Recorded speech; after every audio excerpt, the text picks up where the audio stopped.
Takot ba pag sa gitna tayo siya? Sa gitna. Yan. Sino pa kanila?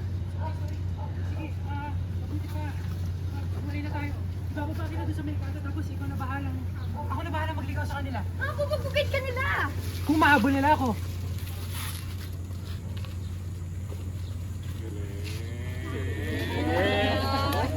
Oh, para kumasa yan!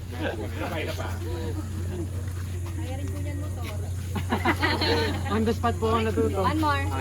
Pero dapat kung paglikot, Line na po agad. Okay. Kaya mo i-angkas at si Bebe Diba? Girl. I-break ako. One more tayo, Diretso. Thank you. Oh. Sige, line. Let me know kapag ready sila dyan.